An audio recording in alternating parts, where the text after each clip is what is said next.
गरीब बहू का जादुई झोपड़ी। आज तो बहुत देर हो गई है काम करते करते, पता ही नहीं चला कब 6 बज गए। हाँ सुनीता, चलो अब घर चलते हैं। माँ और कंचन हमारी राह देख रहे होंगे। रोशन सुनीता अपने सिर पर से सीमेंट का तसला उतार हाथ पैर धोकर जाने लगते हैं कि तभी कहाँ जा रहे हो तुम लोग? मालिक, 6 बज गए हैं, इसलिए हम घर जा रहे हैं। अभी तक कोई मजदूर उठा है अपने काम पर से जो तुम लोग जा रहे हो? चुपचाप से काम करो। लेकिन मालिक, हमारा तो काम करने का समय सिर्फ 6 बजे तक ही है। तुम लोग मजदूर हो, कोई बड़ी कंपनी में काम करने वाले कर्मचारी नहीं हो जो 6 बजते ही घर चल दिए, समझे? जोगिंदर की बात सुन बेचारी सुनीता और रोशन मजदूरों के साथ काम पर लग जाते हैं और देर रात 9 बजे तक काम करके अपने घर लौटते हैं। माँ, बाबा, आप आ गए? मैं कब से आप दोनों का इंतजार कर रही थी। पता है, दादी माँ की दवाइयाँ भी खत्म हो गई हैं। सुनिए जी, माँ जी की दवाई खत्म हुए 1 हफ्ता हो गया है। आप सरकारी दवाई खाने से माँ जी की दवाई ले आइए। सुनीता, तुम तो जानती हो कि वहां की दवाइयां कितनी बेकार होती हैं। भगवान ने तो मुझे इतना काबिल भी नहीं बनाया कि मैं अपनी माँ का ठीक से इलाज करवा सकूं। आप फिक्र मत करिए, एक दिन देखना माँ जी जरूर ठीक होंगी। इतना कहकर सुनीता रोटी बनाने के लिए जैसे ही आटा छानने लगती है। ये क्या, ये तो बस 1 रोटी का ही आटा है। 1 रोटी का आटा देख सुनीता काफी परेशान होती है, जिसके चलते बेचारी को अब आटे के साथ इसका भूसा मिलाकर रोटी बनानी पड़ती है। ये क्या माँ, आज भी घिए की सब्जी? 2 दिन से हम लोग सिर्फ घिया ही खा रहे हैं। बिटिया, तू तो घर के हालात जानती है ना, हमें एक एक सब्जी 3-3 दिन रखकर खानी पड़ती है। आपको पता है, मेरी उम्र की सभी लड़कियां स्कूल जाती हैं, स्कूल की वर्दी पहनती हैं और बहुत सारी पढ़ाई भी करती हैं। मैं भी उनकी तरह पढ़ाई करना चाहती हूँ। हाँ मेरी बिटिया, तू भी जरूर एक दिन पढ़ाई करेगी और पढ़ लिख कर अपनी जिंदगी में कामयाब होगी, ताकि तुझे हमारी तरह ऐसे मजदूरी करके अपनी जिंदगी ना जीनी पड़े। सुनीता के परिवार में इतनी ज्यादा गरीबी थी कि वो लोग न तो सरला का ढंग से इलाज करवा पा रहे थे और ना ही अपनी 10 साल की बेटी को आज तक स्कूल भेज पाए थे और ना ही 2 वक्त की रोटी खा पा रहे थे। वो सभी एक बस्ती में रहकर अपना सिर छुपाते थे। ये देखो सुनीता, मैं क्या लेकर आया हूँ। पास वाले मंदिर में ही आलू पूरी का भंडारा हो रहा था, तो मैं वहां से हम सबके लिए ये आलू पूरी लेकर आया हूँ। चलो अब जल्दी से घर चलते हैं, न जाने आज कितने समय बाद हम लोग इतनी अच्छी कोई चीज खाएंगे। रोशन की बात सुन सुनीता की आंखों में आंसू आ जाते हैं। सुनीता और रोशन आलू पूरी लिए घर जाने लगते हैं कि तभी रास्ते में सुनीता को एक सुंदर सी गाय दिखाई देती है जो जोर जोर से आवाज निकाल रही होती है। देखिए ना, ये कितनी सुंदर गाय है, लगता है इसे भूख लगी है। लेकिन हम इस गाय को क्या खिलाएंगे? रोशन की बात सुन सुनीता जल्दी से आलू पूरी में से अपने हिस्से की 2 पूरी निकाल कर उस गाय को खिलाने लगती है। मेरा मन नहीं कर रहा है कि मैं इस गाय को यहीं छोड़ दूं। क्या हम इसे अपने साथ ले जाएं? हमारे पास खुद के खाने के लिए तो कुछ है नहीं, हम भला इस गाय को क्या खिलाएंगे? मैं जानती हूँ, लेकिन आप फिक्र मत करिए, मैं इसे अपने हिस्से की रोटी दे दूंगी, लेकिन इसे भूखा नहीं रहने दूंगी। सुनीता का गाय के प्रति इतना प्यार देख रोशन सुनीता को मना नहीं कर पाता, जिसके बाद सुनीता उस गाय को अपने साथ घर ले आती है और अब वो गाय भी सुनीता के परिवार का एक हिस्सा बनकर उनके साथ रहती है। वहीं सुनीता उस गाय का नाम प्यार से भूरी रखती है। माँ, तुम अपने हिस्से की रोटी कहाँ ले जा रही हो? भूरी को खिलाने के लिए। माँ, तुमने कल रात से कुछ भी नहीं खाया और अब अपनी रोटी भी भूरिया को खिलाने के लिए जा रही हो।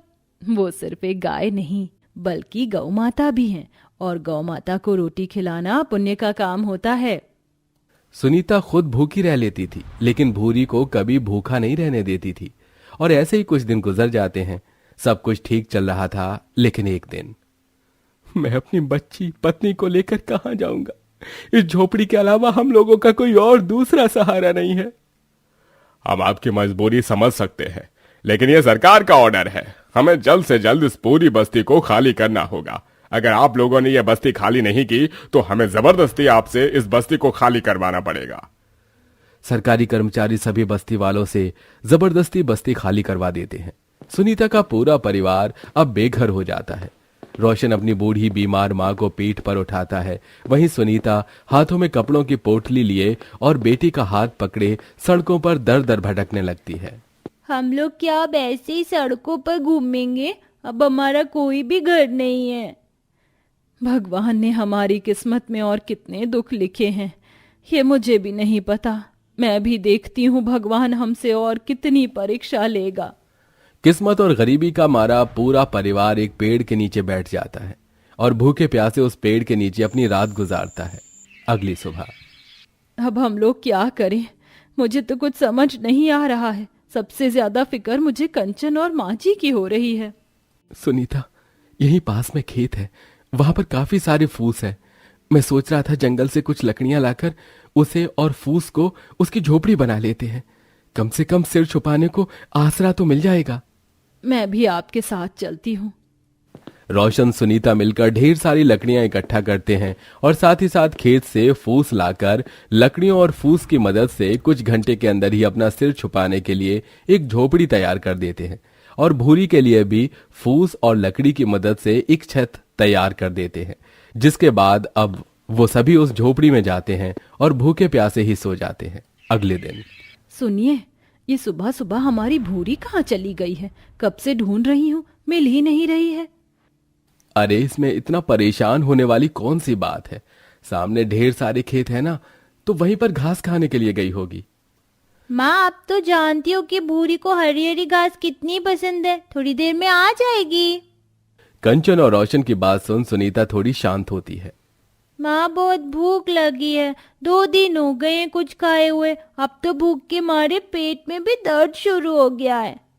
दर्द तो अब हम सबके पेट में है, लेकिन क्या करें?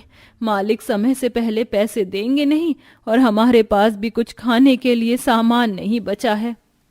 सुनीता इतना बोलती ही है कि तभी उस झोपड़ी के अंदर से सुनहरी रोशनी निकलती है और देखते ही देखते उन सबके सामने ढेर सारा खाना आ जाता है, जिसे देख वो सभी चौंक जाते हैं। हे भगवान, ये क्या? ये इतना सारा खाना है, अचानक कैसे आया? ये सब कैसे हुआ? ऐसा लग रहा है किसी ने जादू से ये खाना हमारे पास भेज दिया हो। माँ, बाबा, अगर ये जादू से हुआ है तो फिर मुझे पढ़ने के लिए जादू से किताबें भी मिल सकती हैं ना? कंचन के इतना बोलते ही उसके सामने ढेर सारी किताबें आ जाती हैं, जिसे देख वो बहुत खुश होती है।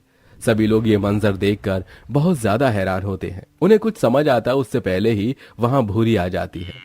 ये क्या भूरी? तू कहाँ चली गई थी? तुझे पता है मैं तेरे लिए कितना परेशान हो रही थी। सुनीता के इतना बोलते ही भूरी के अंदर से सुनहरी रोशनी निकलती है और देखते ही देखते भूरी गाय माता के रूप में बदल जाती है। मैं गौ माता हूँ सुनीता। गाय का रूप लेकर मैं धरती लोक पर भटक रही थी।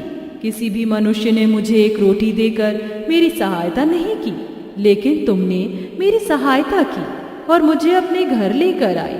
तुमने हमेशा मुझे अपने हिस्से का भोजन कराया। अपनी बच्ची की तरह ही तुमने मेरा ख्याल रखा है। इसलिए वरदान के रूप में मैंने तुम्हारी इस झोपड़ी को एक जादुई झोपड़ी में बदल दिया है। अब तुम जो चाहो इस झोपड़ी से मांग सकते हो। गौ माता की बात सुन वो सभी लोग बहुत खुश होते हैं, जिसके बाद गौ माता मां से गायब हो जाती है। ऐ जादुई झोपड़ी, न जाने हम लोग कितने समय से यही पुराने फटे कपड़े पहन रहे हैं। हमारी मदद करो और हमारे परिवार को नए कपड़े दे दो। रोशन के इतना बोलते ही उन सभी के पुराने कपड़े नए कपड़ों में बदल जाते हैं। ऐ जादुई झोपड़ी, मेरी सास पिछले कई समय से बीमार हैं, इन्हें भी ठीक कर दो। सुनीता का इतने बोलते ही सरला अब बिल्कुल ठीक होकर अपने पैरों पर खड़ी हो जाती है। ये सब देख वो लोग बहुत खुश होते हैं, मानो जैसे उनके जीवन के अब सारे संकट हमेशा हमेशा के लिए दूर चले गए हों। अब वो सभी उस जादुई झोपड़ी की मदद से अपनी छोटी छोटी जरूरत को पूरा करते हैं और साथ ही साथ जादुई झोपड़ी की मदद से एक नया काम भी शुरू कर देते हैं और गौ माता की कृपा से उनके काम में काफी अच्छी तरक्की होने लगती है। वहीं अब वो कंचन को भी एक अच्छे से स्कूल में पढ़ाते हैं। जब हम बेघर हो गए थे तो गौ माता की कृपा से हमें सहारा मिला और अब हमारी जिंदगी पूरी तरह से बदल चुकी है। लेकिन हमारी तरह भी कई ऐसे लोग हैं जिनके पास सर छुपाने के लिए कोई आसरा नहीं है। इसलिए अब हम उस जादुई झोपड़ी की मदद से उन सभी बेसहारा लोगों की मदद करेंगे। सुनीता, मेरे मन में भी कब से यही ख्याल था। अब हम दोनों मिलकर ऐसे लोगों की मदद करेंगे। सुनीता रोशन उस जादुई झोपड़ी की मदद से जिन जिन गरीब और बेसहारा लोगों के पास रहने के लिए कोई आसरा नहीं था, उनके लिए घर बनाते हैं और उनकी जितनी हो सके उतनी मदद भी करते हैं, जिससे गौ माता के साथ साथ सभी देवी देवताओं की कृपा भी अब उन पर बनी रहती है और अब वो सभी एक सुखी जीवन जीते हैं।